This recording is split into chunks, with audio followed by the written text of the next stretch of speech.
que c'est déjà énorme. On a aussi Adèle ce soir. Et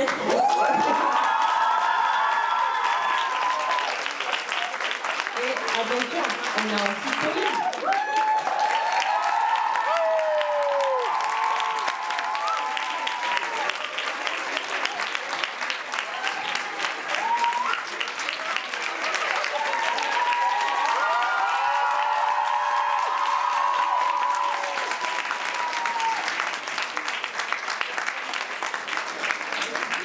Bon, j'espère que vous avez des questions parce que là je suis tellement émue que je ne sais plus ce que je vais dire.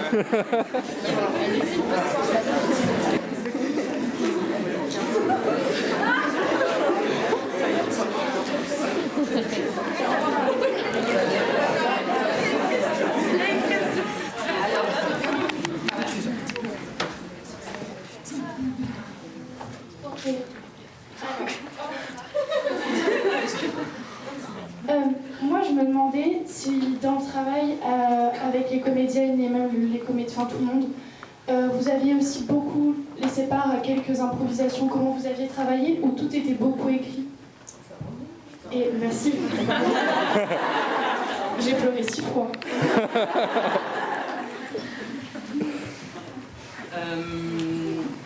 Alors, j'ai pas parlé de ce film depuis. Enfin, je veux dire, comme ça, il n'était pas projeté et tout. Merci. Assez dur de se remettre dans comment on avait travaillé, surtout. On était toutes petites. On était toutes petites. On apprenait ce qu'on faisait en le faisant. Et je pense que s'il y a bien un film qui à la fois a quand même complètement engagé une forme de méthode et de rapport au cinéma, comme à la fois comment on le fait, comment on le vit, l'impact qu'il a sur le... Il y avait en même temps beaucoup d'intuition, c'est certain, et puis aussi beaucoup de soumission à l'époque, parce que justement, on faisait tout ça pour la première fois, pas Adèle. Et il y avait quelque chose de l'ordre voilà, on était pris en charge par la génération du dessus, qui nous apprenait comment on faisait des films, et je pense que c'est le film que j'ai fait à la fois le plus by the book, c'est-à-dire enfin le plus dans les règles de l'art. Par exemple, j'ai des trucs que j'avais sur ce film que j'ai plus jamais eu sur aucun film. Par exemple, des gens pour bouger des meubles sur un plateau, des choses comme ça. On appelle ça des rippers. Plein de protocoles que j'ignorais, auxquels je me suis livrée, et puis ensuite beaucoup délivrés. Donc par exemple, je pense que c'est un des seuls films sur lesquels on a énormément travaillé en amont. Et moi ensuite j'ai plus du tout fait ça, par exemple. Et on s'est beaucoup, rencontrés un peu à égalité, parce qu'on était toutes les quatre du coup, dans un atelier où on apprenait à la fois à se connaître et puis à déplier les rôles et les rapports dans le film. Donc il y a eu beaucoup c'est un film sur lequel il y a eu le plus de préparation, sans doute parce qu'il fallait apprendre ce métier, y compris que moi j'apprenne ce métier. Et non, c'est pas un film où on peut dire s'il y a eu une part d'improvisation, c'est dans cette anticipation des scènes qu'on allait faire un jour, mais c'était déjà c'était un film très, très écrit, où il n'y a pas d'improvisation, de dialogue, oui, c'était très, très conçu, très pensé. Je pense que je sais pas, je l'ai pas revu depuis longtemps, mais il y avait beaucoup d'intention. Je pense que j'avais tellement peu d'expérience que je sais pas comment dire. Il y avait la peur.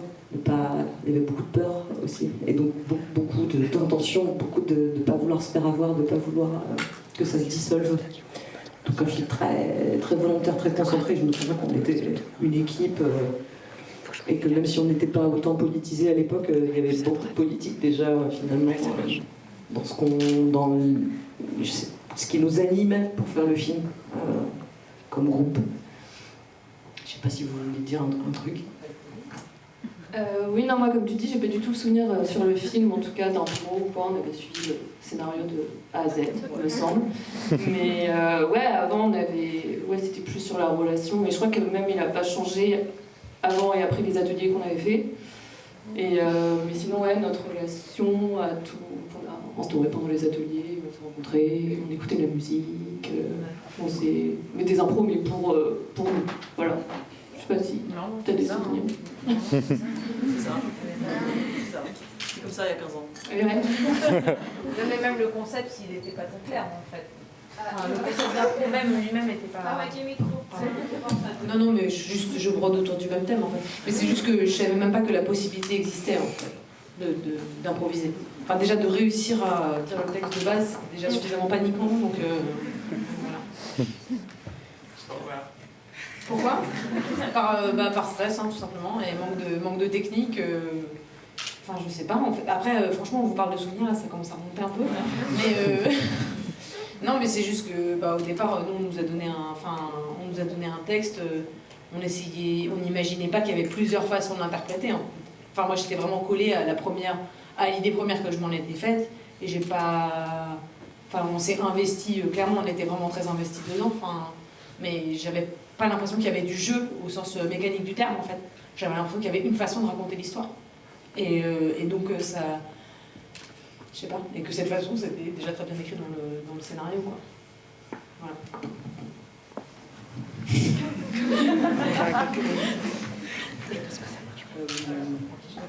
Oui.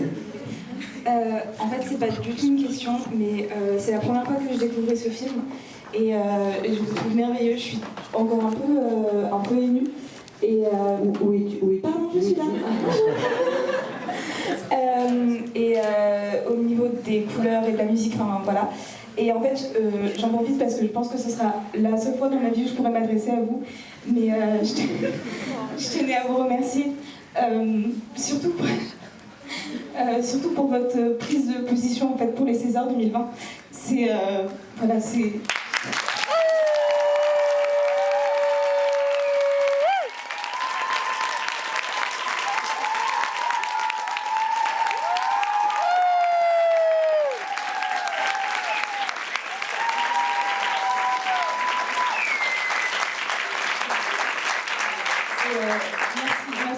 Merci pour tout votre travail et merci d'exister, de parler. Et...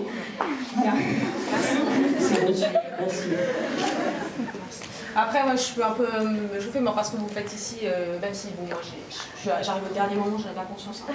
Mais je veux dire, enfin, félicitations à toutes les personnes qui interviennent ici, les militants, bénévoles, etc. Je pense que sur la question de l'action, je te remercie, ça me touche évidemment. On s'est engagé clairement avec Céline. On a mis notre corps en action, quoi, comme les gens peuvent le faire ici.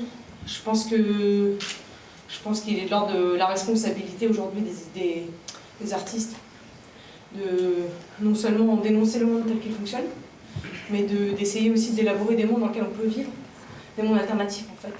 Une langue alternative à la langue néolibérale, si on veut, et d'essayer de concevoir des mondes dans lesquels on peut se projeter, quoi. Donc voilà, je dirais globalement, c'est un peu flou de dire ça, mais je dirais qu'il y a un travail artistique de démasquage d'une langue qui fait comme si elle n'existait pas elle-même, mais qui finalement va créer des possibles et des inenvisageables. Donc un démasquage de cette langue-là, de son intérêt politique à maintenir un certain ordre, et l'invention d'une autre langue, et d'un certain voir clair, même si c'est peut-être pas le terme, en l'occurrence peut-être sur Renaissance du film.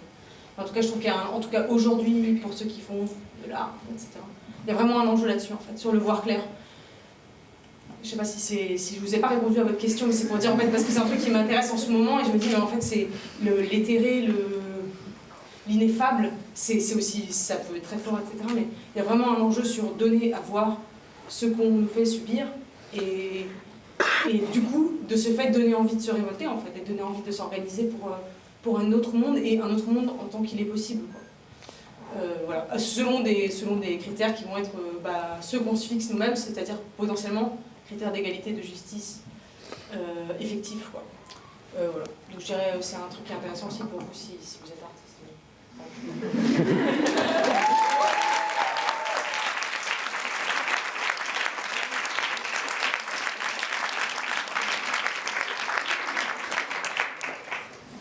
Oui, bonjour.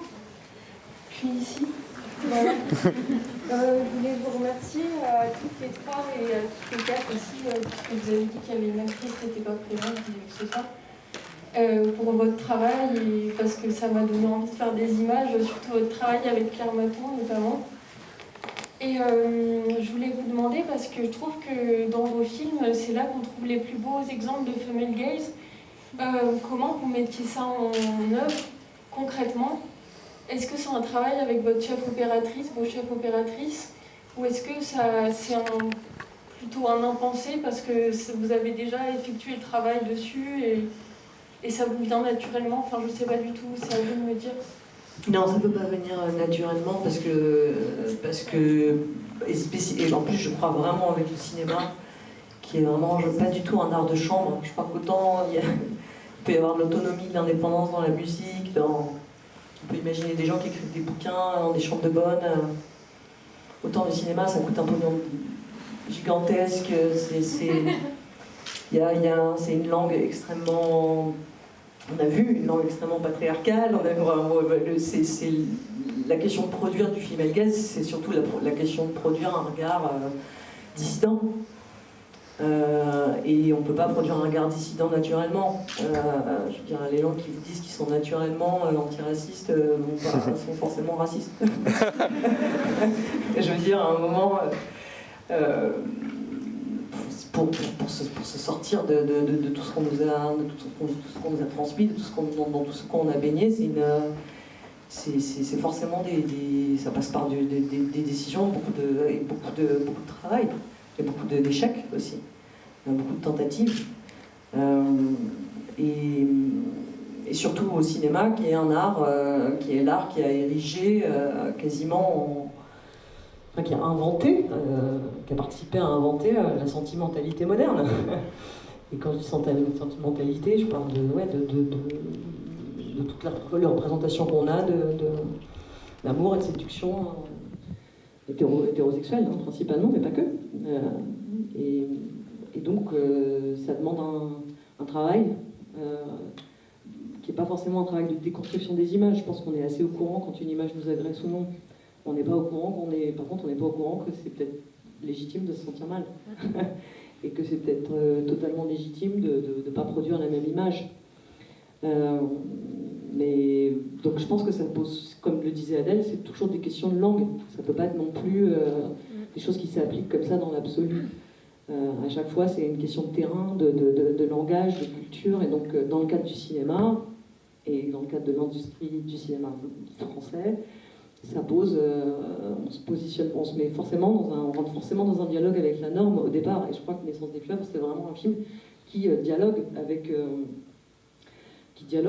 le genre auquel il se prête, qui est le coming of age, le film d'adolescence. Et il est vraiment centré sur la prise de conscience d'un désir en adéquation. Et donc il met en scène, par exemple, le rapport de traumatique qu'il y a à considérer que identifier un désir positif chez soi, on a une envie d'amour, est finalement une forme de condamnation, c'est-à-dire ce désir que je sens en moi de vivre, il ne peut pas vivre dans le monde. Et donc voilà, j'ai décidé, par exemple, sur Naissance des fleuves, très clairement, de faire un film qui mettait en scène cette violence, donc qui impactait quasiment stomacalement le personnage et nous tous et toutes, on plongeait dans des formes de souffrance qui sont des tortures orchestrées à la fois par le monde et par le cinéma aussi. Et ça, de film en film, par exemple, là maintenant j'essaie de plus du tout mettre en scène le trauma ou la violence. J'ai décidé que j'avais pas besoin que je m'adressais plus comme ça au monde. C'est-à-dire que j'étais plus aussi en train de m'adresser aux gens qui nous font souffrir en disant « Vous voyez, vous nous faites souffrir !» Ils sont tout à fait au courant. C'est-à-dire l'idée qu'on va comme ça, qu'il faudrait commencer à développer l'empathie chez les autres, pour que les gens, ça arrive un tout petit peu à être émus du fait que des femmes meurent tous les jours sous les coups de leur mari, on est fou, quoi. Donc je suis partie dans un truc sur le film gaze, la question. Ouais, le film gaze, bah oui, la dissidence. Non mais donc c'est pas une décision de maintenant je vais faire des images qui sont correctes selon mon prisme politique ou ce que j'ai envie de transmettre aux gens. C'est plus compliqué que ça, hélas, parce que ça demande d'interroger les images, et y compris le désir qu'on a pour les images, et d'être très au clair sur le désir qu'on a pour les images, c'est-à-dire à quel moment ça nous trouble, à quel moment on a envie de le transmettre, et parfois on peut... Et donc c'est un dialogue, on entretient à la fois avec le cinéma en général, c'est pour ça que ça implique aussi pour moi de beaucoup regarder les images des autres, pour ce qu'elles sont, hein, et ouais, de mettre en chantier sa libération de ça, qui implique aussi beaucoup pour moi la question de comment on met en scène la violence et la violence qu'on nous fait. Et si, voilà, dans Portrait de la jeune fille en feu, j'ai décidé d'évacuer la question de la violence, par exemple, et d'évacuer l'oppression du monde pour regarder ce qui était possible entre deux personnages quand ils ne sont pas complètement voilà, soumis aux lois du monde. Et voilà, est-ce que ça a produit? Ce que ça a produit, c'était un pari, je ne pouvais pas savoir que ça allait produire une forme de soulagement en fait, global et justement de monde possible. Donc voilà, cette œuvre de jeunesse, elle raconte la prise de conscience d'une forme d'impossibilité. C'est pour ça que le film, il a une tristesse, une mélancolie qui, je crois, correspond à une époque, et puis aussi à plusieurs époques. À l'époque où moi j'ai vécu cette révélation et cette tristesse, et puis aussi à l'époque où on l'a fait, qui n'était pas si différente, en tout cas qui était mais qui est très différente de l'époque qu'on vit aujourd'hui. Tout ça, c'est quand même... et c'est peut-être aussi un peu grâce à nous. Quand je dis nous, c'est pas nous. C'est nous. C'est grâce à vous aujourd'hui aussi. Parce que voilà, faut savoir que quand le film y passait, à l'époque, sur toute la dynamique du personnage de Louise Blacher, qui joue la meilleure amie de Marie, notre héroïne ici, toute sa révolte quand elle crachait dans la bouche du garçon, dans les salles, ça faisait... Aujourd'hui, ça fait plus bas. C'est genre, ouais.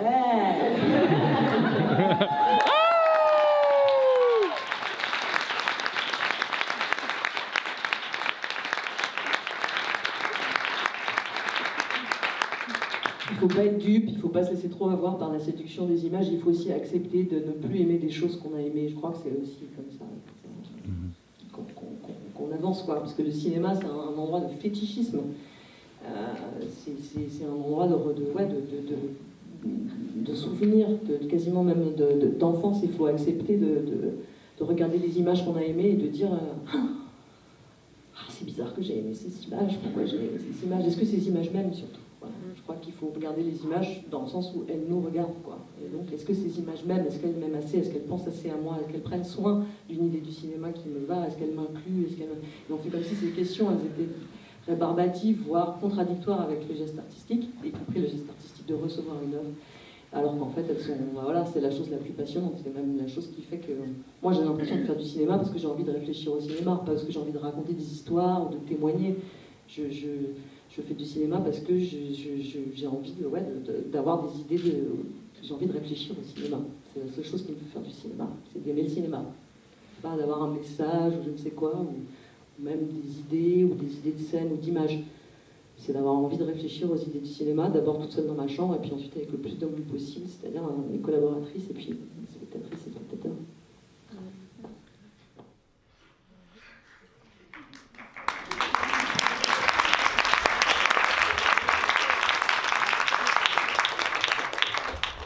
Merci beaucoup, je suis un peu agitée, quoi. Voilà.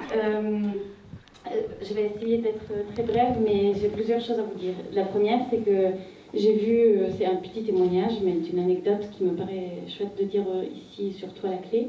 J'ai vu Petite Maman dans le plus ancien cinéma de ma région, qui avait été fondé par un immigré italien du sud de l'Italie, dans une région très reculée, qui a fait fortune aux États-Unis, qui est revenu mourir au bled, comme on dit, et qui a ouvert une toute petite salle de cinéma qui a été restaurée depuis quelques temps. Donc, elle fait 50 places.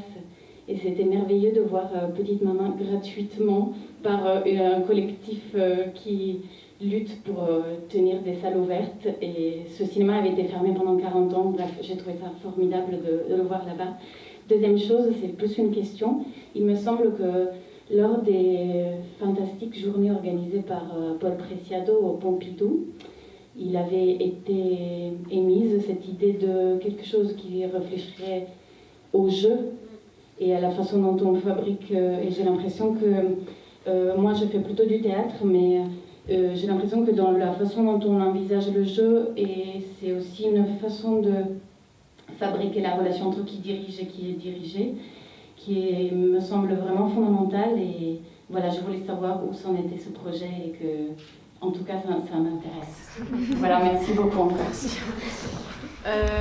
Donc en fait, je vais faire assez rapide parce que je vais pas non plus développer énormément, mais en fait, je crois que ça tient à quelque chose. Donc les journées que Preciado l'a organisées, c'était, je me rappelle plus, c'était une université, une espèce de cluster révolutionnaire. C'était l'idée que lui il avait donnée. Et dedans, enfin, j'avais été parmi d'autres invités et j'avais émis cette idée assez maladroitement, je dois dire. Donc là, je vais la faire en synthétique. C'est juste que, en fait, ce que je trouve intéressant dans la question du jeu, et du coup, j'y pensais même aujourd'hui, je me suis dit, mais en fait, c'est marrant parce que ça veut dire quoi jouer juste, en fait. Jouer juste, ça donne l'impression que c'est genre jouer le bon jeu. Je le dis vite et je le dis sans étayer ce que j'ai à dire. C'est des intuitions. C'est-à-dire jouer le bon jeu, c'est-à-dire le jeu de la naturalité, c'est-à-dire le jeu qui dit ce que je suis n'est pas une construction, ce que je suis est la nature, ce que je suis est une évidence. Et en tant que tel, l'ordre social n'a pas produit ce que je suis, mais repose et, on va dire, légifère entre cette chose que je serais en premier lieu et qui légitimerait un ordre social en second lieu, comme régent. C'est clair ce que je dis là ? Du coup, c'est juste pour dire ça c'est un jeu. Et en fait, je me dis, pour moi, aujourd'hui, ce qui est intéressant, c'est qu'on dit souvent, c'est bien joué, c'est-à-dire, oh, on voit même pas l'artifice. Et donc, on revalide, si vous voulez, on renvoie sous la forme de nature dans la société des modèles qui sont en fait des modèles autoritaires. On masque l'aspect jeu dans ce qui s'appelle jouer juste, en fait. Et donc moi, je dirais plutôt, faut viser juste. Et je dirais, ce qui serait intéressant, et là, je peux vous développer 2-3 idées, mais vite fait, franchement, c'est juste que, en fait, je pense que ce qui est intéressant, c'est de mettre au jour les règles du jeu qu'on joue, quelles qu'elles soient. Et en fait, si on arrive à se dire dans un dispositif filmique, alors après, concrètement, qu'est-ce que ça veut dire ? Faut se poser la question de manière prototypale à chaque fois, on va dire, sur tel film, etc. Mais c'est dire, qu'est-ce qui est en jeu dans ce film ? Qu'est-ce qui est en jeu ? Je vais vous dire franchement un exemple qui me vient direct à l'esprit dans ce que moi j'ai fait. C'est le film des frères Dardenne qui s'appelle La fille inconnue. Donc dans ce film-là, en fait, qui par ailleurs a été descendu par la critique injustement, mais ça c'est un autre problème. le fait est que c'est un peu drôle aussi.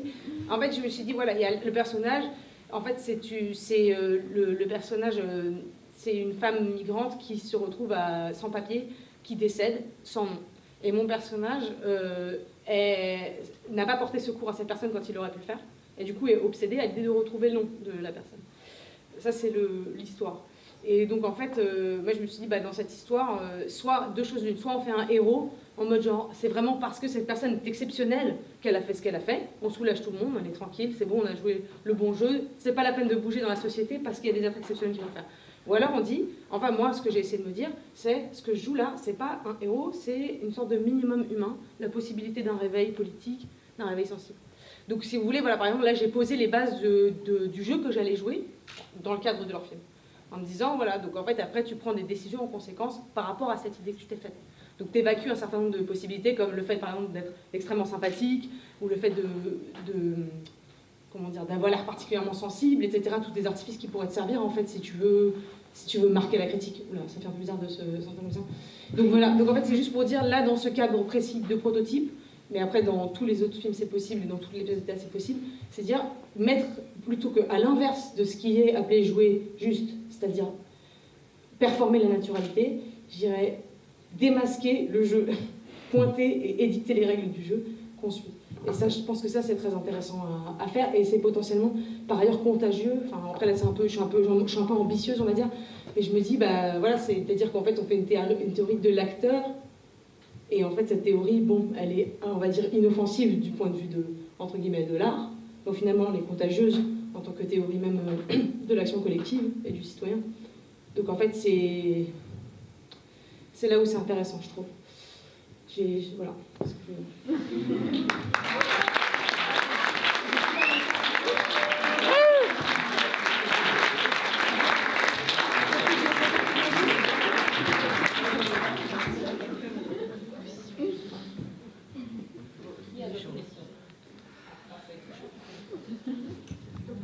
Bonsoir, merci beaucoup pour ce film. Déjà, je suis ici. Là. Bonsoir, merci beaucoup. Vraiment, j'ai beaucoup aimé le film. Alors, j'ai deux questions. Une qui s'adresse plus aux actrices et une qui s'adresse plus à la réalisatrice. Déjà, je sais que vous êtes scénariste, vous avez suivi une formation de scénariste à la base. Et c'est le scénario, d'ailleurs, si je ne me trompe pas, que vous avez fait pour La Fémis. Et du coup, je voulais savoir comment vous en êtes arrivé à la réalisation, si c'était déjà une envie ou si c'était d'abord le scénario qui vous a intéressé, puis ensuite, vu qu'il fallait quelqu'un pour le réaliser, vous avez choisi de le réaliser. Et tous vos films, d'ailleurs, si je ne me trompe pas, sont scénarisés par vous et réalisés par vous. Et du coup, je voulais savoir si c'était vraiment un choix de scénariser vos propres films et ensuite de les réaliser pour pas les dénaturer ou autre, ou si c'était simplement parce que il faut quelqu'un pour le réaliser et donc pourquoi pas moi. Et voilà, je voulais savoir comment on travaille sur son propre film. Et ensuite, pour pas prendre la parole de quelqu'un d'autre après, je vais poser la question du coup que j'ai pour les actrices. Je crois, si je dis pas de bêtises, que vous n'aviez pas énormément d'expérience dans le jeu au cinéma à l'époque. Et du coup, je voulais savoir, quand on est si jeune, et en plus, vous étiez toutes les trois, du coup, un peu, pas novices, mais c'était pas quelque chose que vous faisiez depuis des années de travailler dans le cinéma. Si c'est plus simple, justement, de travailler tous ensemble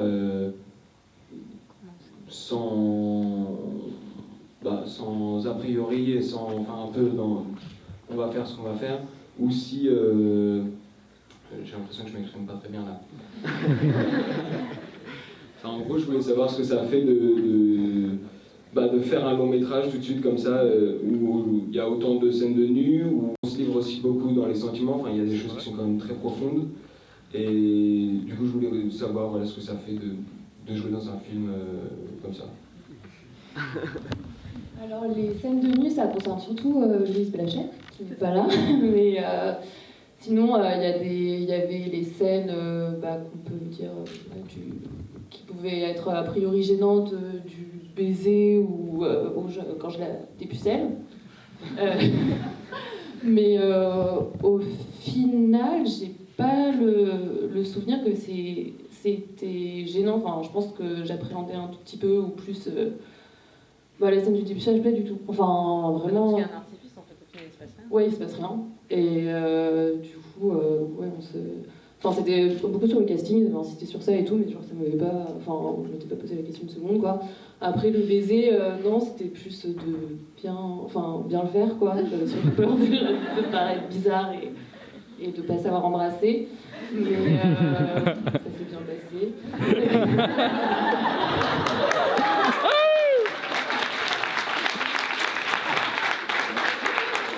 Et sinon, non, je pense que c'était...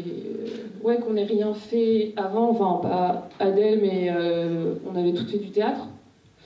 Et non, ça c'était plutôt... Quoi ? Il y avait un peu un aspect écolo quand même. Ah de ouf. Oui, on se rendait pas compte qu'on faisait quelque chose, vraiment qu'on faisait quelque chose. Hein.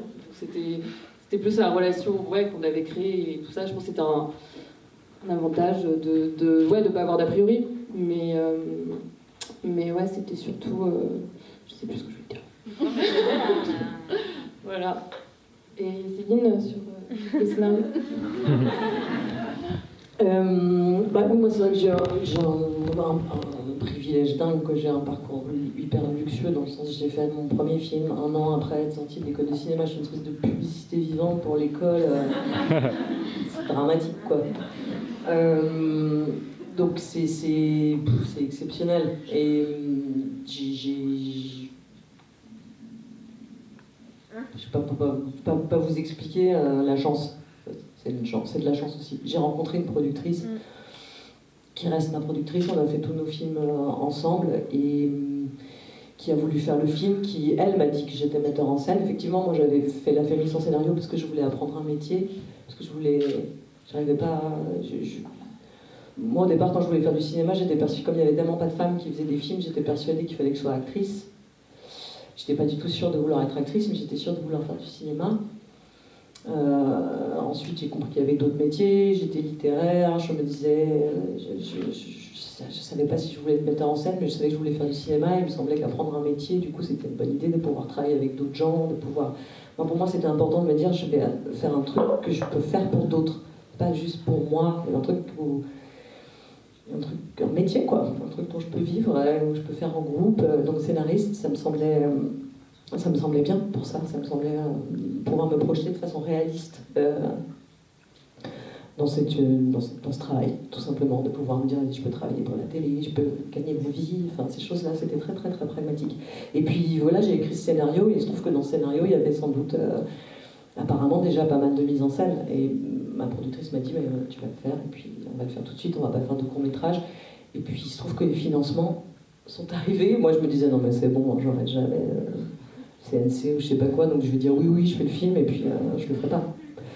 Et donc j'étais un peu genre pourvu que je le fasse ou pas.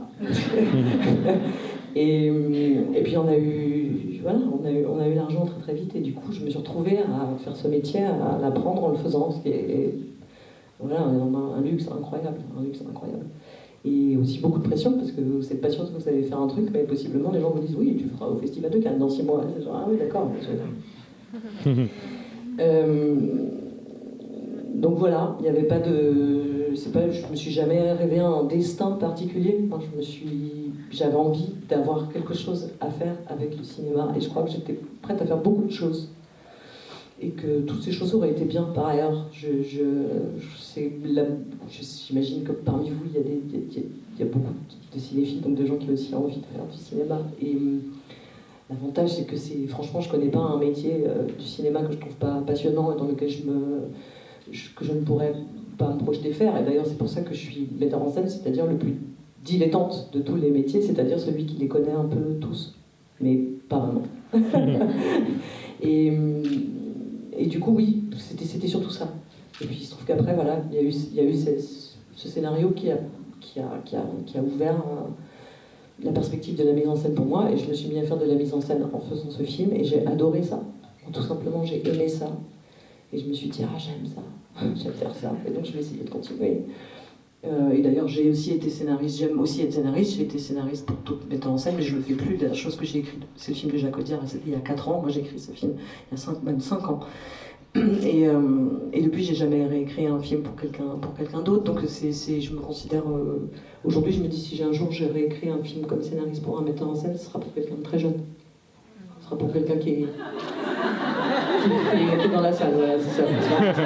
J'ai pas une liste de metteurs en scène pour lesquels je rêve d'écrire, elle n'existe pas, voilà. Et donc c'est forcément des gens que je connais pas, et ça c'est réjouissant.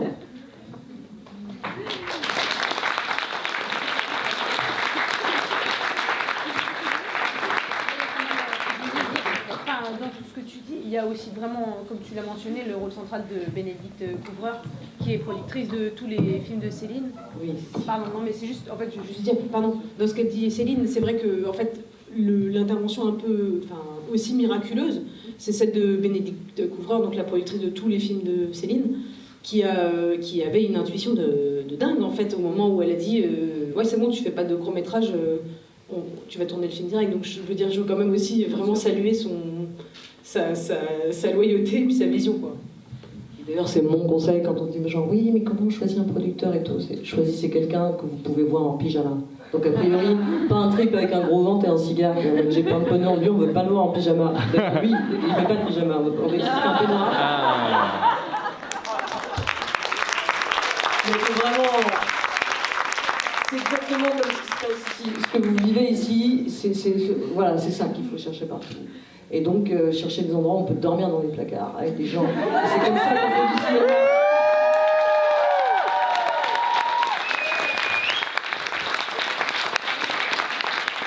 Par exemple, vous voyez, ce DCP de Naissance des pieuvres, par exemple, j'ai pas pu l'étalonner pour des raisons personnelles, je n'ai pas pu le faire alors que j'avais envie, évidemment, de d'étalonner mon film pour cette version qui allait devenir la version un peu référence.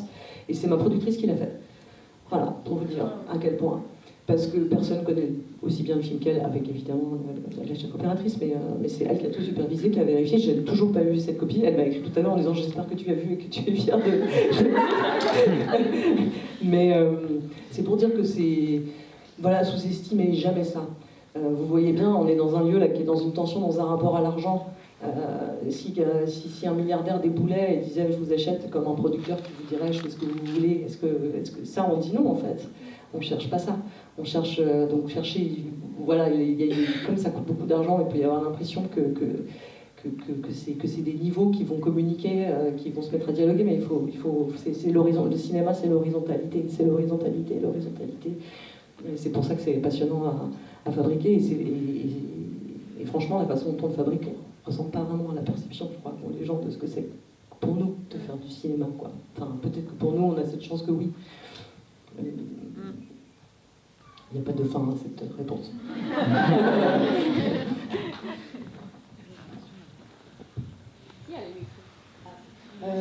Bonjour. J'ai trop aimé le film et je vais poser une question. Enfin, moi, je fais de la natation synchronisée et au club de Cergy, donc double. Et j'ai vécu une scène il n'y a pas longtemps. Enfin, le week-end prochain, j'ai une compétition et du coup, on m'a demandé de cacher mes tatouages et de m'épiler, que j'ai refusé. Je vais quand même faire la compétition parce que voilà. Mais je me demandais du coup comment.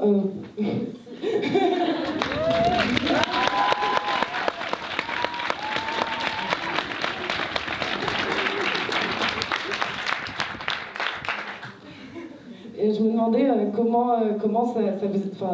Enfin, toi, du coup, comment ça t'était venu à l'idée de parler de ce sport et pourquoi, et voilà. J'ai tellement envie de te poser des questions sur toi, pourquoi ça t'est venu à l'idée de faire ce sport? Mais j'ai la réponse parce que j'ai moi-même été tentée de le faire. On peut en discuter après, si tu veux. Par exemple, je pense que c'est la première fois que quelqu'un d'une salle applaudit quelqu'un qui fait de la natation synchronisée. Il y a très peu de représentantes. Et Christine Lagarde a été championne de natation synchronisée. Écoute, c'est d'abord purement une anecdote personnelle qui est que j'ai rencontré une natation synchronisée. Enfin, vraiment la première scène du film où le personnage voit un spectacle, voit sa pote qui barbote un peu, genre ouais, j'avais rien d'autre à faire donc ok, je suis là. Et ensuite est émerveillé par une prestation athlétique, solidaire et ouais, prouesse. Ça m'est complètement arrivé et j'étais persuadée que j'aurais dû faire de la natation synchronisée et j'avais raté ma vie. J'étais désespérée, je suis revenue de ce spectacle en mode genre pourquoi je me sens aussi mal? Et je me disais mais je vais pas pouvoir vraiment du coup faire ce truc que j'aime, la natation synchronisée, parce que genre j'ai 14 ans, genre je vais pas démarrer, j'avais vu ma pote, j'avais vu que c'était genre no way. Qu'il ne s'agit pas de viser l'excellence, mais il s'agit quand même d'avoir... Et puis au bout de quelques jours, je me suis dit, ah non, en fait, je suis Gwyn. Quel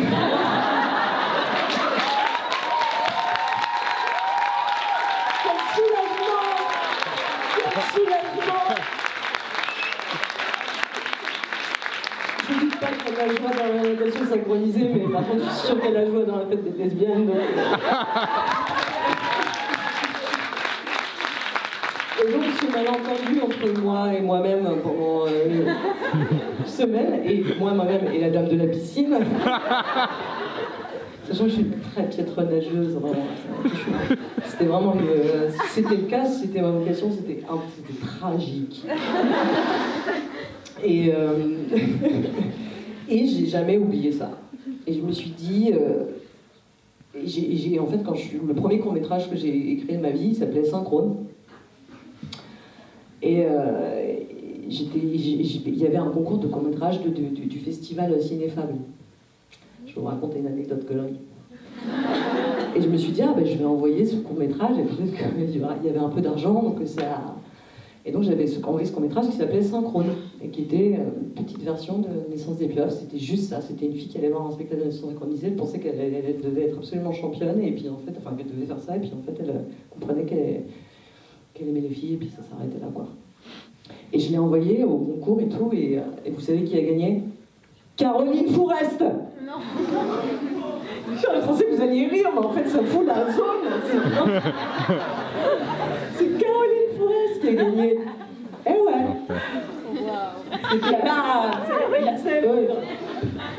Bah tant mieux! C'était... Et donc c'est comme ça que je me suis intéressée à la natation synchronisée. Et non mais ensuite je me suis toujours dit que c'était une bonne idée de cinéma parce qu'il y avait un désir pour un autre plutôt qu'un désir contre un autre, que c'était nouveau. Et puis aussi parce que dans la natation synchronisée, c'est le seul sport exclusivement féminin, seul sport exclusivement féminin au monde. Et donc forcément ça produit un discours sur la féminité. Si un truc nous est réservé, généralement c'est le miroir de bien des oppressions. Et il y avait quelque chose de cinégénique là-dedans qui est le rapport entre, vous le savez bien puisque vous le faites, entre ce que vous montrez et puis ce que vous produisez en dessous, quoi. Et tout l'effort, c'est le seul sport où il faut gommer l'effort. Imaginez que vous courez le 100 mètres et vous devez sourire, quoi. Donc c'est donc un sport féminin. Voilà. C'est un sport où on ne doit pas avoir l'air d'un athlète, on ne doit pas avoir l'air de... Alors que ça réclame, franchement, vous êtes forcément une héroïne. Ça réclame des compétences, c'est incroyable. Et voilà, c'était un sport que je trouvais à la fois cinégénique et qui avait une histoire avec le cinéma qui était très décorative, de lui redonner à la fois cette dimension athlétique et puis politique. Nous, de le regarder politiquement, voilà, ça marchait, quoi. Ça me semblait marrant, quoi. Et j'aime bien quand on apprend des trucs dans les films aussi, qu'on découvre des univers, des tours de magie, des mythes, des aptitudes à peindre ou à nager.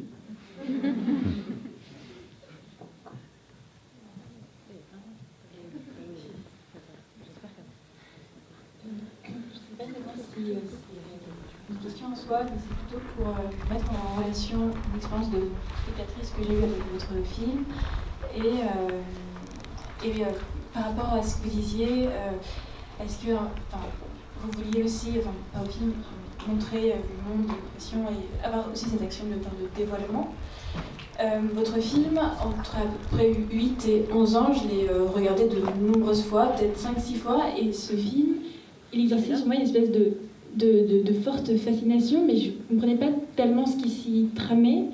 Et par exemple, il y avait des scènes qui me semblaient totalement que je ne comprenais pas du tout. Par exemple, celles où toutes les filles ont les bras levés pour qu'on vérifie leur aisselle et leur épilation. Mais je me disais, mais qu'est-ce qui se passe? Je ne comprenais pas du tout.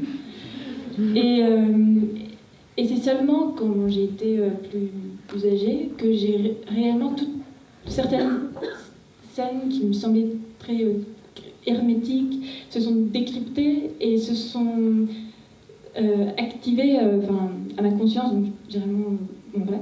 Et finalement, en tout cas, ce qui a toujours, pour moi, quand j'étais... ma première expérience face à ce film, c'est cette espèce de voile qui... en fait, il y a beaucoup de demi-mots et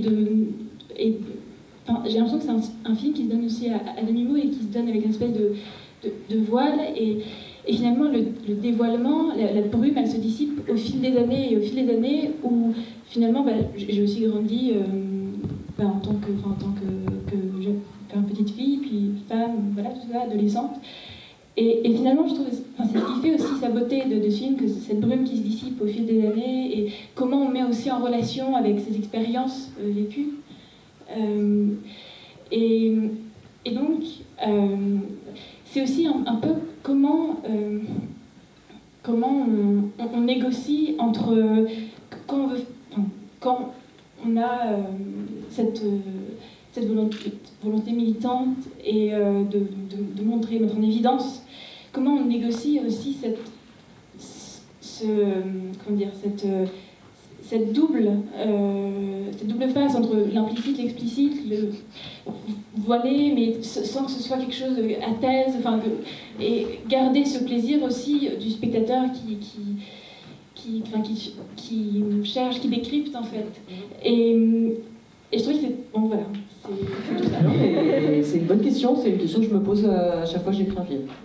Et c'est la question, c'est la question de la langue qu'on fabrique. Et bon, je vais te passer le micro tout à l'heure. Non, mais si, parce que je pense que tu vas très bien répondre à cette question. Mais c'est pour ça, il faut penser qu'on fait du... Moi, maintenant, je le résume comme ça, en fait, tout simple, assez simplement, que je pense à vous. Voilà. C'est-à-dire comment cette idée que j'ai, qu'elle soit, je sais pas, purement, que je ne puisse pas l'expliquer, genre, ah oui, ça m'émeut de mettre en scène ça, j'ai envie de cette scène, ou s'il y a une visée politique, ou s'il y a... le but, c'est que, ça c'est le contrat entre moi et moi, et puis après il y a le contrat entre moi et vous, et donc c'est comment on transmet des idées, des sensations, des émotions avec les outils du cinéma. Et donc le travail commence, quoi. C'est ça, c'est pas... c'est le travail d'invention. Enfin après, du coup, c'est un travail d'invention. Comment je crée la langue pour transmettre ces sensations, transmettre cette expérience de film, plutôt qu'un discours. Enfin moi d'ailleurs, j'ai jamais d'idée de discours à transmettre, hein, par ailleurs. Mais et puis il y a aussi des choses. Il y a aussi des choses dont on ne se rend pas compte. Par exemple, j'aurais à l'époque jamais pensé, jamais dit, pour Naissance des Pieuvres par exemple, que le film contenait une scène de viol. Donc pour moi aussi, il y a un voile. Il n'est pas que pour vous. J'aurais jamais dit ça. Et aujourd'hui, je le dis. Parce que c'est le cas. Et c'était déjà le cas à l'époque. Donc il faut se détendre aussi. C'est pas qu'une tension, c'est pas que comment on fait, parce que y a en plus quand on a une conscience politique, après il y a un poids gigantesque sur nos épaules qui est genre, et c'est ce que disent les gens qui n'ont pas d'invention, qui savent pas, qui comprennent même pas nos idées, qui n'ont pas de goût pour nos idées, ils disent du coup on peut plus rien dire. Bah ouais. Et bien sûr que... Et donc la question c'est de comment on dit quoi, qu'est-ce qu'on dit, comment on dit quoi. Et aussi, il y a cette question de comment on dit, qu'est-ce qu'on dit, mais il y a aussi finalement, après avoir compris le langage qu'on voulait fabriquer, aussi à qui on s'adresse, parce que dans ce film, c'est mon père qui l'avait enregistré, et il m'avait dit oh, regarde-le, c'est vraiment un beau film, il avait vraiment... bon voilà. Et moi, petite... il y avait une espèce de mystère qui planait autour de ce film, et je comprenais. C'est une espèce d'émotion diffuse qui circulait tout au long du film, mais je comprenais pas très bien pourquoi ça l'avait tant intéressé. Et donc, je me dis, c'est un film avec. Finalement, les actrices ne sont les personnages, c'est seulement des adolescentes, où il n'y a aucun adulte qui apparaît, et donc on peut croire que ça s'adresse plutôt à des adolescentes ou à des plus jeunes filles. Mais finalement, en tant que spectatrice jeune fille, j'ai pas tellement compris, en tout cas, c'est pas remonté à ma conscience tellement ce qui s'y passait, et plutôt chez un adulte. Donc il y a cette chose aussi, moi, à qui. Mais le ressenti, c'est le plus important. C'est-à-dire que en fait, vous avez regardé le film, et puis vous avez senti que le film vous regardait. Au sens large, vraiment genre, ah ça me regarde. Je sais pas pourquoi, au sens ça me concerne. C'est ça l'expérience sensuelle, organique du cinéma. Et le film est fabriqué comme ça aussi. Donc je pense que c'est particulièrement sur ce film, c'est comme ça. Parce que je pense que nous-mêmes, on était agités par des intuitions, et on n'avait pas en plus, même si je pense que c'est un film qui a un langage, finalement, une langue assez autoritaire, je ne sais pas si on avait le sentiment d'être précise. Voilà. Et pour finalement, c'est précis. Mais c'est toute cette question des désirs. Les désirs, on les sent très forts, donc on a l'impression que c'est très vaste, mais en fait, c'est très précis, un désir. C'est juste qu'on ne sait pas. C'est pour ça que l'enjeu, c'est toujours de le localiser. Et les choses qui ont des grands échos en vous, c'est très difficile de revenir au point d'origine, au point d'impact. Et moi, mon travail, c'est de travailler vos points d'impact et que vous ayez ensuite faire votre chemin. Mais le désir, c'est pas du tout associé avec quelque chose de précis ou de fiable, mais c'est parce que c'est faux, c'est extrêmement fiable, il faut juste avoir l'opportunité de le localiser précisément. Et ça, c'est un dialogue avec soi-même, et puis il y a des dialogues avec des œuvres, des gens, votre père, qui vous mettent sur le chemin de cette élucidation. Mais le mystère fait partie du film, parce que le mystère est souvent votre propre mystère. Hein, en fait, hein.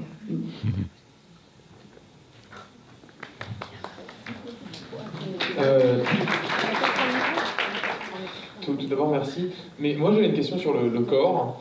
Ça apparaît dans ce film, mais aussi dans vos autres films. Et c'est une question que je poserai aussi aux actrices qui sont présentes ici.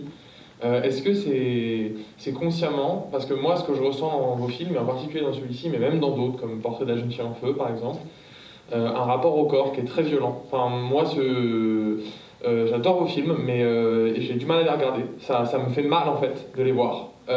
Et vraiment par rapport en fait au corps. J'ai le sentiment, là dans Naissance des pieuvres je l'avais pas vu, en permanence ce sentiment que le corps est écrasant pour le spectateur, mais aussi pour les acteurs, les personnages. Et je voulais savoir si c'était voulu déjà, si ça avait été pensé, comment, et comment vous envisagez ce rapport au corps du coup dans vos créations et pour vous et dans la façon dont c'est joué aussi. Voilà, merci. Vous voulez dire quoi par écrasant? Ouais, c'est ça en fait. Bah, ce que je veux dire par écrasant, c'est que moi je vois, c'est important en fait. Ça prend une place sur l'image et c'est vrai que pour moi, vraiment dans Naissance des pieuvres en tout cas, je voyais plus que ça par moment en fait. Ce corps prison presque, et pas seulement prison parce que c'est aussi un instrument d'émancipation puisqu'on ne peut pas se débarrasser de son corps, et pour autant qui mange la scène et l'espace en fait. Ces plans notamment avec la natation synchronisée forcément, qui passe que par le corps, mais je pense à ce plan par exemple du dépucelage où il y a cette coupe en fait au niveau de la jupe de Pauline qui est très forte pour moi, et tous ces choix en fait qui parlent, et c'est réussir en fait à faire dire quelque chose au corps et mettre en valeur le langage des corps, et je trouve que c'est quelque chose qui est très fort dans vos films et je voulais savoir comment du coup vous abordiez ça. Bon, le cinéma, c'est la mise en scène des corps dans l'espace. Je n'ai pas l'impression de par ailleurs de vraiment... D'ailleurs, c'est souvent le reproche qu'on peut me faire, c'est pas charnel. Il n'y a pas assez de chair. Généralement, quand on me dit c'est ça, bref. On va parler leur langue. On la parle très bien. C'est bien très élevé, hein. Bah ouais. Bah oui, non, mais à la fin, on peut résumer ça comme ça. Je sais pas trop comment vous répondre, je suis pas sûre de comprendre totalement ce que vous dites. Moi, je crois, comme d'habitude, que la question du corps dans les films, pour moi, c'est vraiment la question du corps du spectateur. C'est pour ça que pour moi, j'aime bien débattre, parce que, j'aime bien parler avec les spectateurs, parce que tout le monde donne des nouvelles de son corps, en fait, aussi.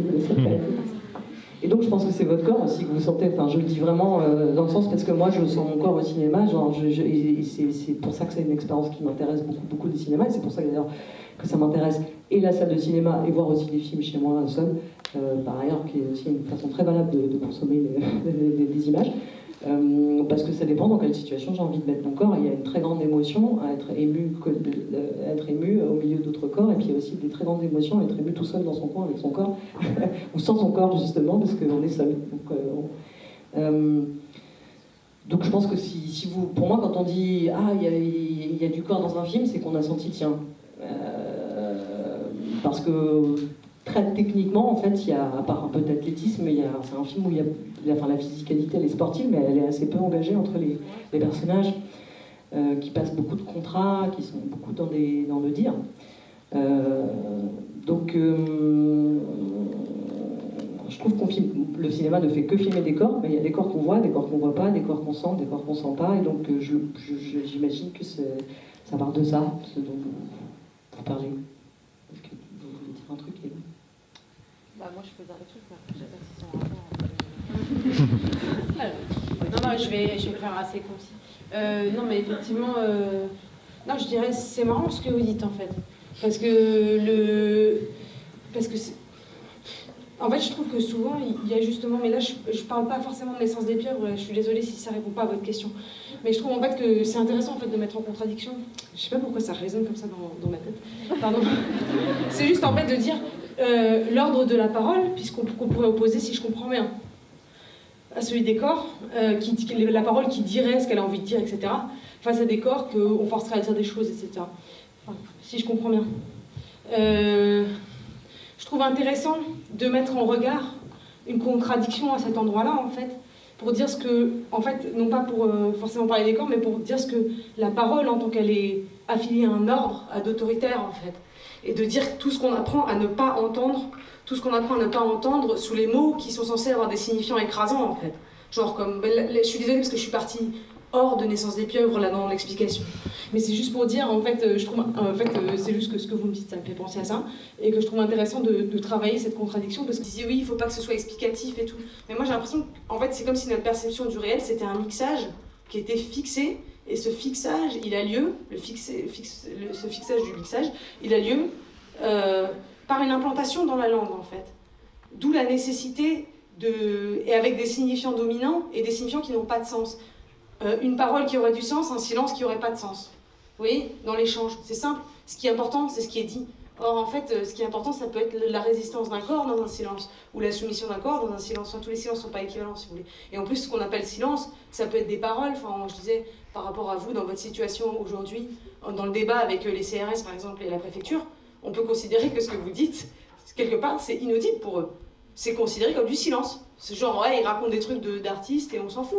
Nous, de toute façon, notre dialogue, c'est vous allez dégager d'ici. Et on a déjà gagné le truc. Vous voyez ce que je veux dire? En fait, la signification de votre langue, c'est assimilé à du bruit. Et bien cette différence-là, entre qu'est-ce qui est une parole, qu'est-ce qui est du bruit, qu'est-ce qui a du sens, qu'est-ce qui n'en a pas, c'est là le fondement de l'ordre, en fait. Donc du coup, par rapport à ce que vous disiez sur la mention nécessaire de la langue, c'est qu'en fait, on est constitué par cette langue. On n'est pas juste... Elle n'est pas juste extérieure à nous, elle est constituée, notre regard, notre façon de percevoir est construit par ça. C'est pour ça qu'on a besoin d'outils qui nous permettent de remixer le monde. Et donc c'est pour ça qu'on ne peut pas, on peut pas faire un tract dans la langue du monde pour le renversement de celui-ci. Parce qu'en fait, c'est dans les grilles de perception que l'ordre est niché, enfin que moi je trouve intéressant en tout cas de faire de l'art. Oui, donc voilà, donc c'est juste, je relis vos deux questions en fait sur cette question de qu'est-ce qu'est la présence des corps, par exemple, la possibilité d'un... Voilà. J'ai sauté sur le micro, merci.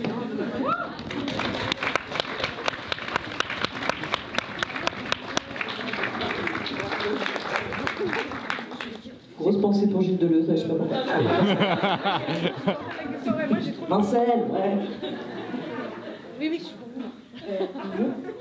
Du coup, j'ai une question à vous poser. Bon, c'est pas vraiment une question, mais c'est pour vous trois.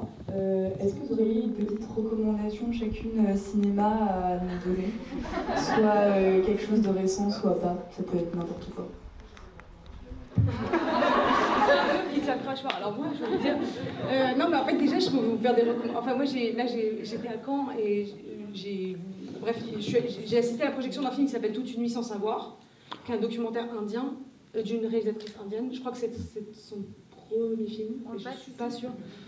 Bah, ça vraiment, franchement, c'est vraiment extraordinaire, c'est magnifique plastiquement, et le propos même, en fait, il y a eu un débat houleux à la suite de ça à Caen, donc je ne sais pas si vous le voyez ici. Voilà. Samedi à 16h, ici. Et l'autre truc que je vous recommanderais, c'est un livre en fait assez court qui s'appelle Personne ne sort les fusils de Sandra Lucbert. Pour ceux qui ne l'ont pas lu, je vous recommande vraiment sur cette question de langue justement et d'enjeux artistiques dans la précision et dans l'invention d'une langue. Donc c'est Personne ne sort les fusils de Sandra Lucbert. C'est un tout petit livre, voilà, qui coûte non, je sais pas, j'allais dire il coûte 7 €, mais je crois que c'est un truc comme ça.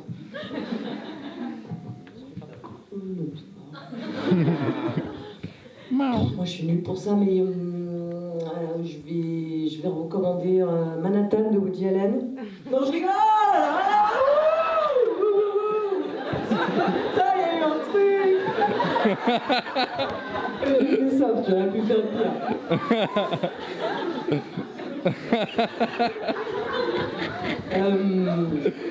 Non, parce que...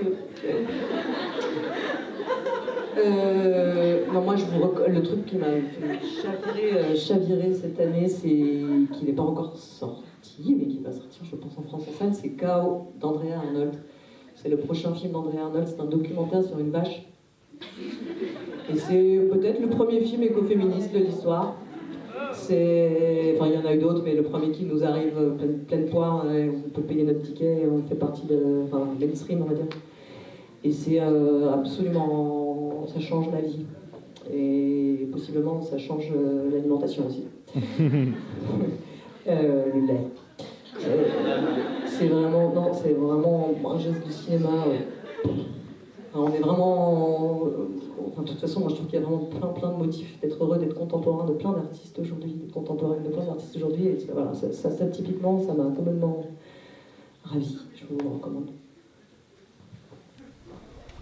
J'ai une petite question, avant que ça ressemble un peu à la fin. Mais ma question, elle est surtout pour Pauline, parce que tu viens de regarder les films, et du coup, je me demandais, est-ce qu'il y a quelque chose que tu aimerais bien changer dans les films?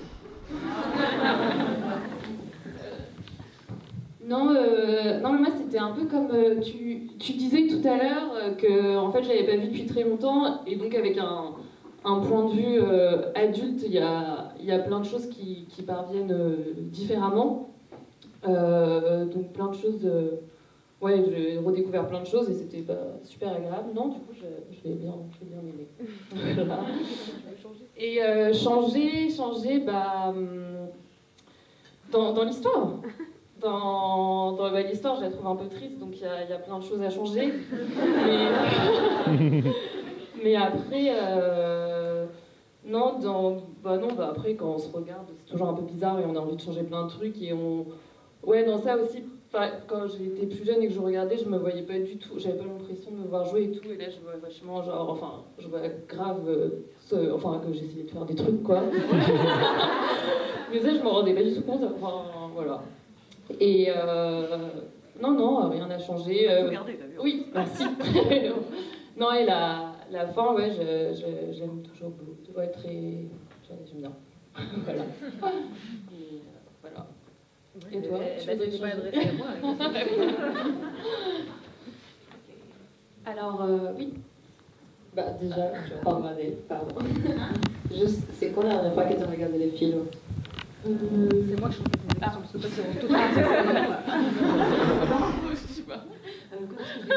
Tout à l'heure. Il n'y a pas si longtemps, en fait, déjà genre 2 ans, je crois. Un truc comme ça. Il faut vraiment que tu parles dans Pardon, les micros, sinon... j'ai vu le film il n'y a pas très longtemps, il y a 2 ans, dans le cadre d'une projection dans un lycée. Voilà. Et c'est à cette occasion que j'ai découvert que les gens, en l'occurrence dans cette audience-là, applaudissaient au moment du crachat. Ce qui m'a non mais c'est vrai parce qu'on a écumé les salles de province avec des gens qui disaient oh, des salles à moitié pleines de province avec des gens qui étaient genre ah, c'est dégoûtant. Et là maintenant on a c'est un peu c'est cool de sentir ça, cette perception changer. Voilà. Et tu sens que genre, jouer dans ces films a changé quelque chose dans ta vie? Franchement, je me pose la question de ouf, tous les jours. Tu te poses la question, savoir est-ce que ce film a changé ma vie? Ouais. C'est tous les matins, tu te dis, mec, je sais pas si ça... dans la mesure... déjà, parce que la rencontre avec Céline, c'est sûr que ça a changé... on va dire, ça a bien fait dévier ma vie, quand même. C'était pas prévu à la base, on va dire. Voilà, donc c'est la base, je dirais le film en lui-même, j'ai une immense affection pour ce film qui par ailleurs est reprojeté assez régulièrement, c'est franchement un des films qui est le plus reprojeté. Et après c'est aussi le début d'une collaboration, le début d'un échange qui s'est jamais vraiment arrêté, donc ça c'est sûr que ça met des... Voilà, ça fait faire des petites... des changements de bord.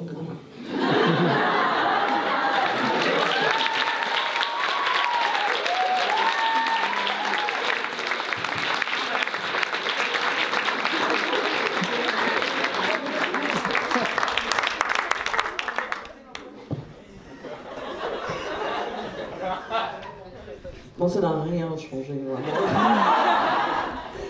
Non, mais oui, la question n'était pas posée.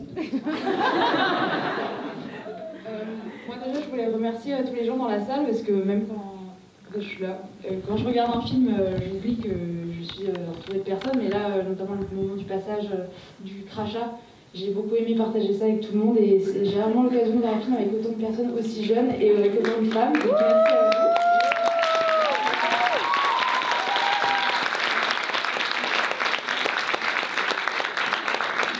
Et pour moi, dans ce film, au-delà d'un portrait d'une adolescence et de jeunes femmes, j'ai aussi vu le portrait d'une région, Cergy, une banlieue parisienne que je ne connais pas particulièrement. Et donc je voulais savoir si c'était, en fait, à quel point c'était une volonté de votre part de faire aussi ce portrait plus implicite de cette région.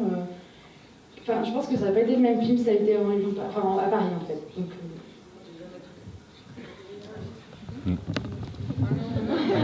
J'ai jamais tourné un plan dans ma vie dans Paris. Donc c'est un. Je considère que je ne saurais même pas filmer cette ville en fait. Bon, par ailleurs, il y a une ville assez difficile à filmer, je pense. Emily in Paris s'en sort très mal, par exemple. Parce que Belleville est à Charenton. Bon. C'est sûr que si Belleville est à Charenton, c'est un peu comme si le Trocadéro était à Cergy-Pontoise. C'est plus facile. J'ai fait comme Emily in Paris.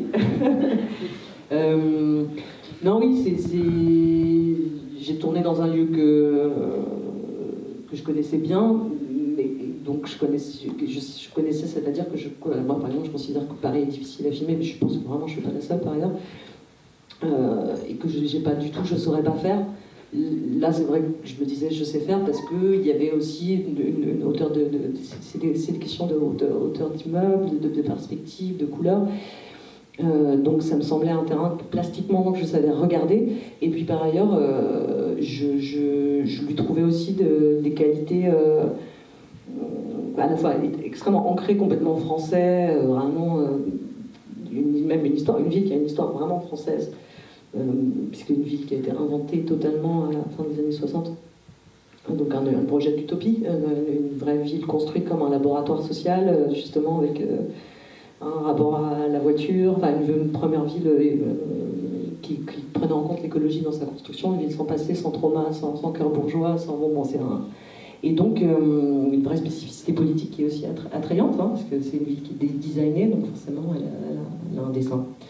Et puis par ailleurs, une histoire pas que française. C'est-à-dire que moi c'est vrai que j'ai la chance d'être, que mes films voyagent à l'international, même plutôt marchent mieux à l'international qu'ici, même en termes d'entrée. Je le dis très clairement, un portrait de la jeune fille en fait plus d'entrées aux États-Unis qu'en France, par exemple. Et ben il y a une qualité qui était européenne, il y a une qualité plastique où dans ces petites maisons de briques on pourrait être... Franchement, on pourrait être en Angleterre, on pourrait aussi être en Suède, on est en France, et voilà cette dimension d'une fiction qui est située et qui en même temps raconte un monde plus vaste, européen notamment. C'est quelque chose que j'essaye qui m'a fait m'inscrire dans cet endroit pour ce film et également pour Petite Maman qui est tournée aussi dans cette ville. Merci. Pas qui a pris. Je crois qu'il y a une personne juste devant vous. Ah, elle est juste là, la dame. Merci. Alors moi, c'est pas vraiment une question, mais en fait, je tenais à dire que j'ai regardé Tomboy quand j'étais petite et ça m'a vraiment marqué parce que c'est la première fois que je me voyais à l'écran et je me disais, mais en fait, c'est moi. Et je me rappelle l'avoir vu vraiment en cachette et c'était le premier film que je voyais de mon plein gré, que j'avais choisi de voir moi. Et après, je l'ai laissé un peu du côté dans ma tête pendant des années, jusqu'à ce que j'aille voir le portrait de la jeune fille en feu. Et pareil, là, ça m'a carrément émue. Et en fait, après, j'ai fait la connexion et du coup, je tenais à vous remercier parce que c'est vraiment quelque chose qui m'a marqué et qui a fait un peu un déclic. Dans la tête, je me suis dit, en fait, c'est possible que je sois représentée à l'écran, au cinéma, dans des films, etc.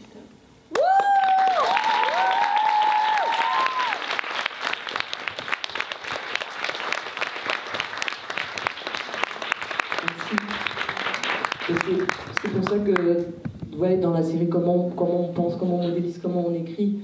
Par exemple, Tomboy, c'était un secret entre moi et moi, mais il a vraiment été conçu pour être vu par les enfants. Et c'est ça qui fait que vous pouvez avoir cette expérience avec ce film.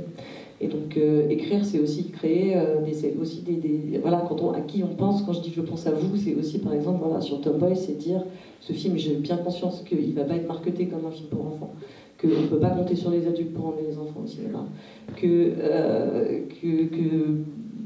mais pour moi c'est important qu'il puisse être vu par les enfants, le peu d'enfants qui auront soit leur plein gré, soit leurs parents concernés, soit et surtout le système scolaire. Et les films rentrent dans le système, tous les films sont entrés dans le système scolaire. Donc là, par exemple, Petite Maman, il a fait 60 000 entrées en France. Je pense qu'il y a des centaines d'enfants qui l'ont vu, mais j'espère qu'il va rentrer dans l'école de cinéma. Et je sais, Tomboy, il a été vu par 300 000 enfants. Donc c'est la longévité d'un Walt Disney. Et ça, voilà, créer ce safe space dans l'écriture, même si ça va pas être marketé, ça va pas être dit, ça va pas, mais c'est une possibilité, une opportunité de dire que je vais respecter le spectateur enfant, je vais créer un espace pour lui pour qu'il puisse voir le film. Ben, c'est ça qui fait qu'ensuite, déjà, aussi, on crée de la cinéphilie, on offre des expériences de cinéma à un jeune public qui, du coup, qui est infiniment concerné et qui est en plus le meilleur public possible pour les œuvres d'avant-garde, puisque c'est le public le plus contemporain sur lequel vous pouvez tomber. Donc les enfants n'ont que de l'appétit pour des nouvelles idées, aucun background culturel, aucune référence en mode oui, le bon.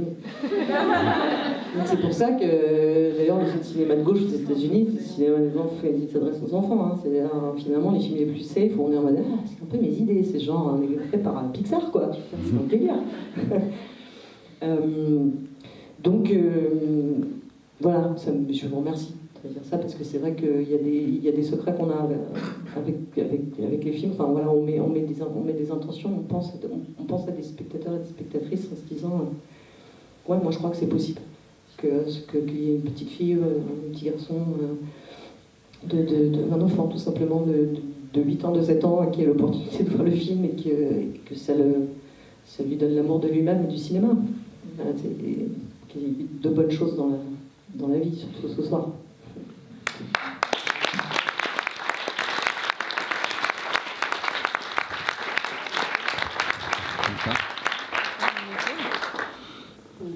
Bah, du coup, ça reprend vraiment directement tout ce que la personne vient de dire. Mais je voulais juste vous remercier aussi.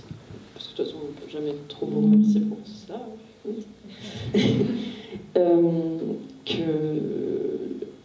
Quand j'ai vu vos films, c'est la première fois où j'ai réalisé qu'on pouvait dire bah oui, effectivement, être représenté à l'écran.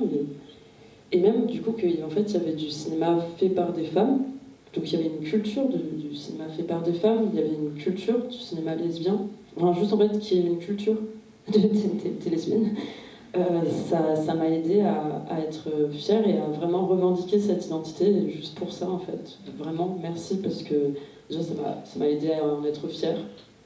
Et puis en fait juste pour vos apparitions en général, dans les marches, enfin je sais pas, ça a vraiment genre, quand je suis allée voir le portrait de la jeune fille en feu, ça a vraiment, vraiment changé mon rapport au cinéma. Et à l'intérêt que je pouvais y porter, et ce que je pouvais gagner, je sais pas, genre, et d'être des figures comme ça, c'est vraiment juste, merci beaucoup.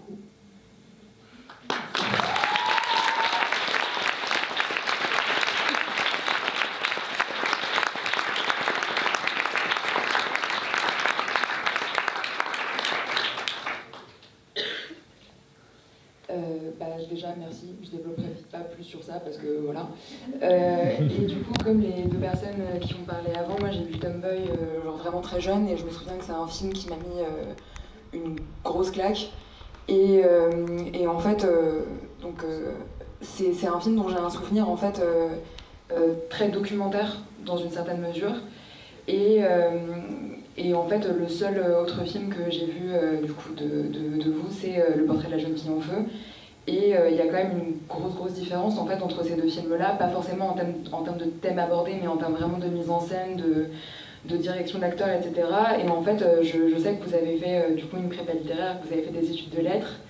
Et d'ailleurs, vous avez fait une interview avec Annie Ernaux, il me semble, dans La Déferlante, qui était super par ailleurs.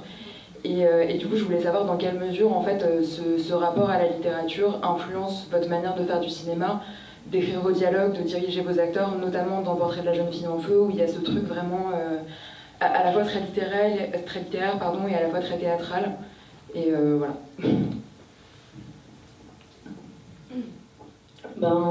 Moi j'entretiens avec la littérature à peu près de la même histoire que le cinéma, c'est-à-dire j'ai été beaucoup dans l'ingestion, la consommation, vouloir apprendre, vouloir tout lire, tout respecter, tout aimer, et puis maintenant je suis un peu, encore une fois, un peu moins soumise au canon. Et je pense que justement, j'ai fait mon film le plus littéraire à un moment d'affranchissement d'une forme de canon. Ce qui m'a permis de m'autoriser un truc qui était d'écrire des dialogues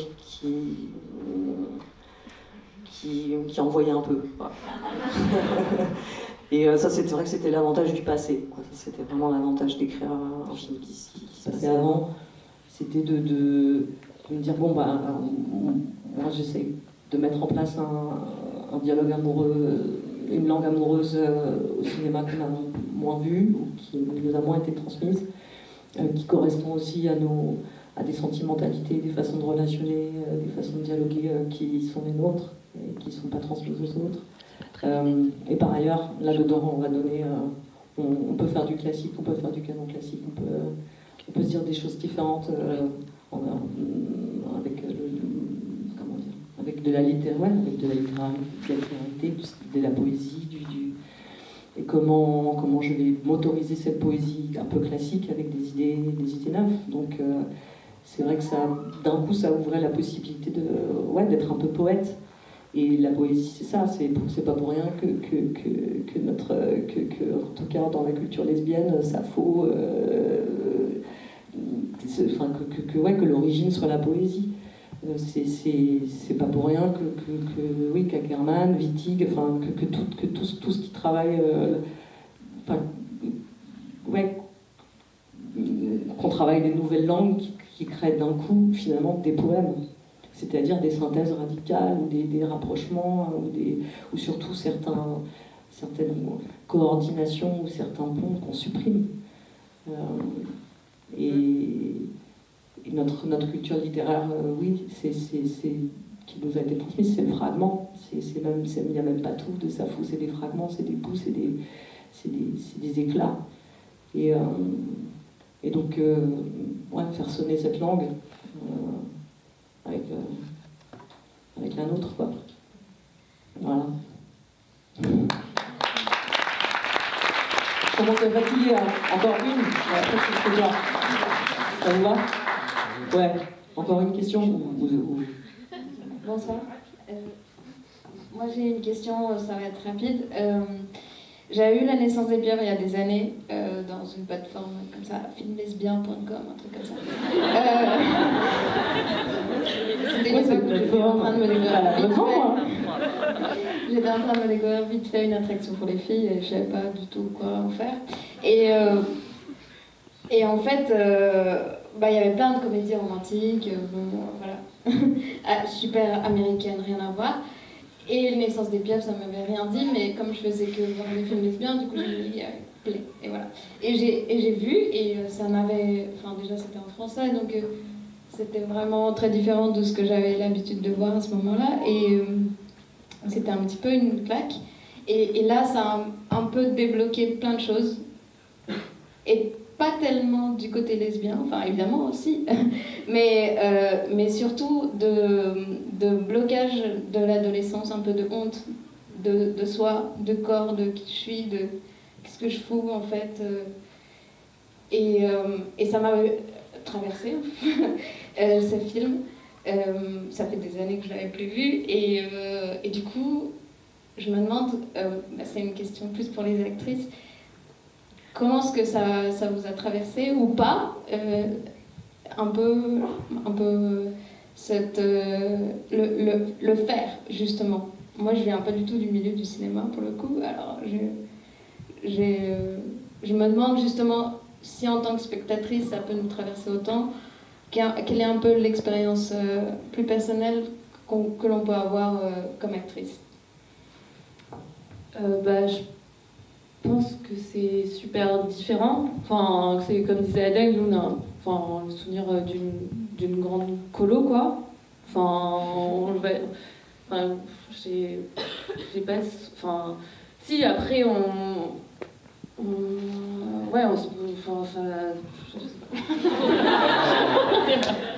tu parles mieux.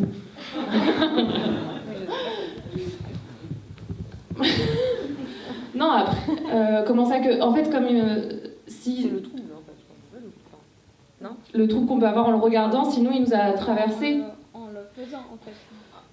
Hein Moi, je peux répondre après, si tu veux. Oui. Mais si tu veux. Non, ça va. Non, je dirais, pardon, parce que forcément, on est traversé par ce qu'on fait, quand on fait le film, etc. Après, dans les rapports de travail, je suis désolée, je trouve ça aussi important de dire, c'est clair, en fait. Le rapport de travail, il est clair. Parce que sinon, je trouve ça un peu bizarre, en fait, de se dire, nous, on s'embrasse dans le film, il y a un truc dans la vie, ça va pas, en fait. Donc, il y a un côté un peu, genre, c'est notre travail de collègue, en fait. Donc, voilà. Je sais pas, je suis désolée parce que je veux pas te briser. Par rapport à soi, dans le rapport à soi-même et au corps, et dans la découverte et de ce qu'on peut découvrir, c'était pas tellement dans les interactions. Le rapport au corps ou à la découverte, ou à la confusion qu'on peut avoir à l'adolescence. Et quand on joue un petit peu la confusion, qu'est-ce qu'on peut soit Non, mais si tu veux pas. Non, mais parce qu'en fait, c'est le travail. Oui. Non, vas-y, non. Non, mais je dis juste, je ne sais pas, pour venir à la rescousse, c'est que c'est extrêmement précis. En fait, oui, c'est ça, il n'y a pas d'impro, c'est pas une impro. Il n'y a rien qui doit être sur les épaules des actrices, et encore moins l'intimité. C'est-à-dire qu'à partir du moment où il y a des questions intimes, c'est vraiment, on fait les idées, quoi. Il se trouve que par ailleurs, on peut passer du bon temps à les faire, etc., et être exalté par notre projet de cinéma et notre projet d'équipe, parce que moi je me souviens vraiment de ça.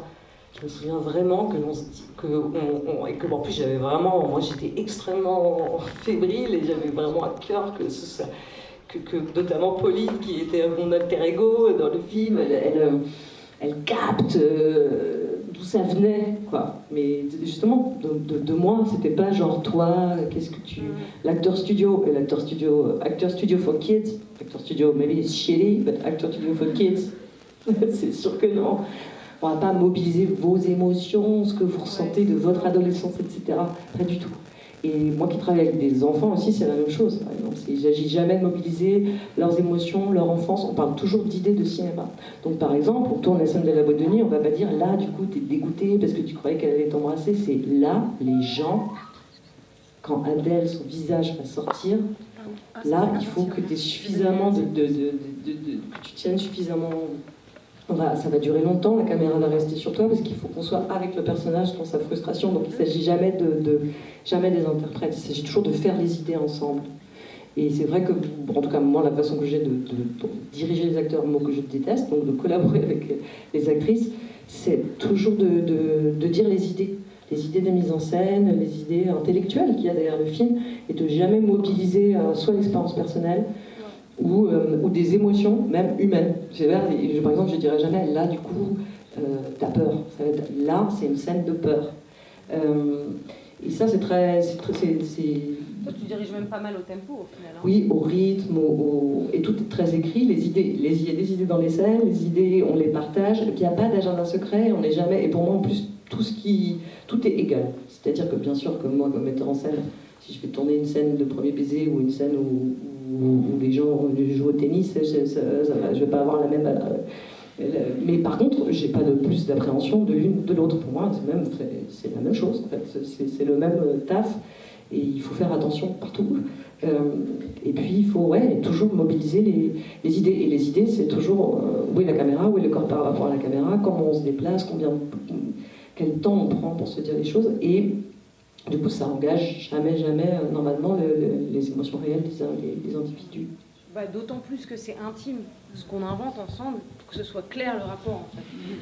Je le répète pour je ne sais qui d'ailleurs, mais d'autant plus que c'est... Enfin voilà, le plus c'est intime, le plus il faut que ce soit clair. Et en fait, parce que... parce que peut-être on dérive de votre question, mais vraiment, moi, c'est pour ça que j'ai répondu directement là-dessus, ce truc un peu... pas clair des rapports de travail, qui seraient en même temps des rapports... comment dire... ouais, je sais pas...